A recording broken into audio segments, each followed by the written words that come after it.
Dear students and parents, welcome back to my channel. జోసాకు సంబంధించిన round 1 వచ్చేసింది. ఈరోజు 10 గంటలు అన్నాం కదా, 10 గంటలకు ఆల్మోస్ట్ ఆల్ వచ్చేసింది. స్టూడెంట్స్ డౌన్లోడ్ చూసుకోండి, కంగారు పడద్దు ఎవరు కూడా. మరి ఆల్మోస్ట్ ఆల్ కొంతమంది టెన్షన్గా ఉంటారు, నాకు ఎక్కడ వస్తుంది సీటు, ఎక్కడ వస్తుందా, అక్కడ కంగారు పడద్దు. మనకి 6 రౌండ్లు ఉన్నాయమ్మ. 6 రౌండ్లలో మీకు ఆల్మోస్ట్ ఆల్ మార్కులో వచ్చిన వాళ్ళకి ఏదో ఒక సీట్ వస్తుంది, అదే సీటు రావాలని లేదు. ఇలా డౌన్లోడ్ చూసుకోండి. మీరు డౌన్లోడ్కి వెళ్ళిన తర్వాత అక్కడ లోపల సీట్ అలాట్మెంట్ ఉంటుంది. సేమ్ ఇది కూడా మార్క్ లాగానే ఉంటుంది, కాకపోతే ఇది ఒరిజినల్ సీటు, అది డూప్లికేట్ సీటు. ప్రతి ఒక్కరు కూడా ఇది లాగిన్ అయిపోయి ఇంకా ఇది ఓపెన్ అవట్లేదేమో. మరి స్టూడెంట్స్ లోపలికి వెళ్ళిన తర్వాత మీరు ప్రతి ఒక్కరు మీ యొక్క జేఈ అడ్వాన్స్కి సంబంధించి జేఈ మెయిన్ అండ్ పాస్వర్డ్ ఇచ్చేస్తే మీకు లాగిన్ అవుతుంది. ఇప్పుడు సర్వర్ కొద్దిగా బిజీగా ఉన్నట్టుంది, నాకైతే బిజీగా వస్తుంది. మీరు జస్ట్ లోపలికి వెళ్ళిన తర్వాత మీకు సీట్ అలాట్మెంట్ అని ఉంటుంది, గుర్తుపెట్టుకోండి. ఇక్కడ సీట్ అలాట్మెంట్ లెటర్ డౌన్లోడ్ అని ఉంటుంది. ఈ సీట్ అలాట్మెంట్ వచ్చిన తర్వాత మీరు వచ్చిన తర్వాత ఏం చేయాలో కూడా చెప్పాను కదా. మీకు సీట్ వచ్చిన తర్వాత మనం చేయాల్సింది ముందు సీట్ యాక్సెప్టెన్స్ ఫీజు కట్టాలి, పేమెంట్ కట్టాలి, ఎస్ఏఎఫ్.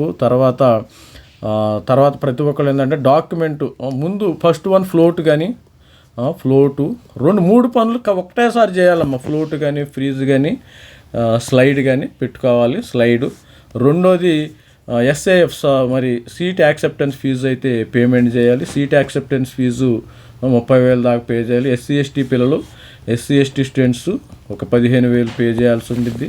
మూడోది డాక్యుమెంట్స్ అప్లోడ్ చేయాలి.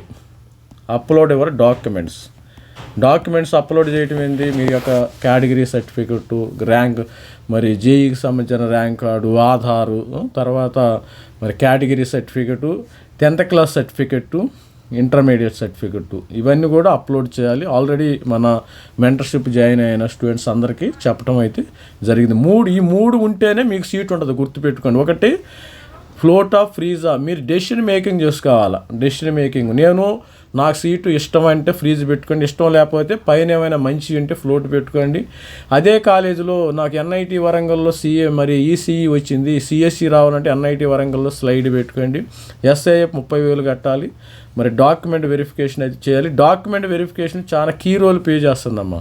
డాక్యుమెంట్ వెరిఫికేషను ఇది మీకు ఈ డాక్యుమెంట్ ఎప్పుడు దాకా వెరిఫై అవ్వాలా చూద్దాం. ఇప్పుడు రిజల్ట్స్ వచ్చినాయి కదా, రిజల్ట్స్ అయితే మనకి 10 గంటలకు వచ్చేసినాయి. మనకి online reporting, payment, document upload, can do the queries. ఎప్పుడు వరకు అవ్వాలి? 17 మనకి 13 ఉంది కదా, 26వ తారీఖు దాకా అవ్వాలమ్మా. 26వ తారీఖు దాకా అవ్వాలి. Last date of fee payment 26. తర్వాత 29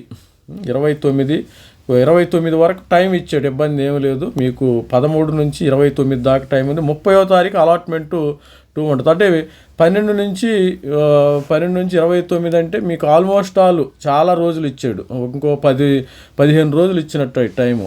ఆల్మోస్ట్ ఆల్ 29 నుంచి 12, మరి ఆల్మోస్ట్ ఆల్ 7 అంటే 17 రోజులు టైం ఇచ్చాడమ్మా. 17 రోజులు టైం ఉంది కాబట్టి హ్యాపీగా టెన్షన్ లేకుండా మీరు ఆన్లైన్ పేమెంట్ చేసేయండి. మరి ఫీజు అయితే పే చేయండి. అదేవిధంగా మీ యొక్క అప్లోడ్ చేస్తే వాడు క్వెరీస్ రైజ్ చేస్తాడు. క్వెరీస్ అంటే ఎక్కువగా క్వెరీస్ వచ్చేది వీళ్ళకి ఓబీసీ ఎన్సీఎల్ స్టూడెంట్స్కి, ఈడబ్ల్యూఎస్ స్టూడెంట్స్కి. మీ క్యాస్ట్ సరిగా లేదు, మీ కేటగిరీ సర్టిఫికెట్లో యాజ్ పర్ మరి నామ్స్ ప్రకారం లేదు. నామ్స్ అంటే ఈ యొక్క ఫార్మేట్ ప్రకారం సెంట్రల్ ఫార్మేట్లో లేదని ఎక్కువ క్వైరీస్. దానికి తర్వాత పేమెంటు ఆల్మోస్ట్ ఆల్ మనకు 17 రోజులను బాగా ఉపయోగించుకుని అన్నీ క్లియర్గా మరి చేయండి. సీటు వచ్చిన వాళ్ళందరికీ కంగ్రాచులేషన్ చెప్తున్నాం మన ఛానల్ తరఫున. ప్రతి ఒక్కరికి కంగ్రాచులేషన్స్. ఇప్పుడు వరకు కొన్ని రోజుల నుంచి లాస్ట్ అక్టోబర్ నుంచి స్టూడెంట్స్ తెగ ప్రిపేర్ అయిపోతున్నారు మరి జేఈకి. దానికి సంబంధించిన రిజల్ట్స్ కూడా ఇప్పుడే వచ్చినాయి కాబట్టి మరి ఆ కష్టానికి ప్రతిఫలం ఈరోజు రిజల్ట్ అంటే మరి కష్టానికి ప్రతిఫలం రిజల్ట్ అనమాట. రిజల్ట్ మనం బాగా కష్టపడినప్పుడు మనకి మనీ ఇస్తారు, శాలరీ వస్తుంది. ఇది శాలరీ రూపంలో మనకి రిజల్ట్. కొంతమందికి బాగా కష్టపడిన వాళ్ళకి ఐఐటీలో సీట్ వచ్చి ఉంటుంది, ఎన్ఐటీలో సీట్ వచ్చి ఉంటుంది, టాప్ ఎన్ఐటీలో. టాప్ తిరుచి కానీ అట్లా టాప్ 10 ఎన్ఐటీలు వస్తాయి, టాప్ 10 ఐఐటీలు వచ్చి ఉంటాయి. వాళ్ళందరికీ కూడా కంగ్రాచులేషన్స్. మిగతా వాళ్ళకి కూడా కంగ్రాచులేషన్స్. జిఎఫ్టీ కానీ IIIT కానీ వచ్చినా కానీ 100%. ఎందుకంటే ఎంసెట్ కాలేజీల మీద తెలంగాణ కానీ ఎంసెట్ కాలేజీ, ఆంధ్రప్రదేశ్లో ఉండే ఎంసెట్ కాలేజీ మీద 100% జేఈలు వచ్చిన కాలేజీ బెటర్. ఏదో ఒక ప్లేస్మెంట్ వస్తుంది, గుర్తుపెట్టుకోండి. ఇప్పుడు తెలంగాణలో ఒక టాప్ 5 కాలేజెస్ కంటే తప్పితే అంత సీన్ లేదు, ఇక్కడ అంత ప్లేస్మెంట్స్ కూడా లేవు. ఆంధ్రప్రదేశ్లో కూడా ఒక టాప్ 5 కాలేజీలో okay, top 5 only top 5 top 10లోనే స్టూడెంట్స్కి ప్లేస్మెంట్స్ వస్తున్నాయి, కానీ మిగతా లేవు. జేఈలో ఏ కాలేజ్ అయినా జారండి, జిఎఫ్టీ అయినా జారండి, IIIT కానీ ఎన్ఐటీ కానీ ఐఐటీ కానీ ఏదైనా. మరి బ్రాంచ్ వైజ్ చూసినప్పుడు నేను చెప్పాను, బ్రాంచి మీరు ఐఐటీలో ఏది పడితే అది జారద్దు బ్రాంచ్. అదే బ్రాంచ్ సపోజ్ సిఎస్ఈలో వస్తే ఎన్ఐటీ టాప్లో, కొంతమంది టాప్ 10 ఎన్ఐటీలో సిఎస్ఈ ఈసీఈ వదిలేసుకుని ఐఐటీలో ఏదో ఒక బ్రాంచ్ జారుతారు, ఏదో పనికి మాలిన బ్రాంచ్ జారుతారు. That is not correct. దాని మీద కూడా వీడియోలు చేసాం. ఎందుకంటే అట్లా ప్లేస్మెంట్స్ రావు. మెకానికల్, సివిల్ అవి కూడా ఇంపార్టెంట్ సొసైటీలో.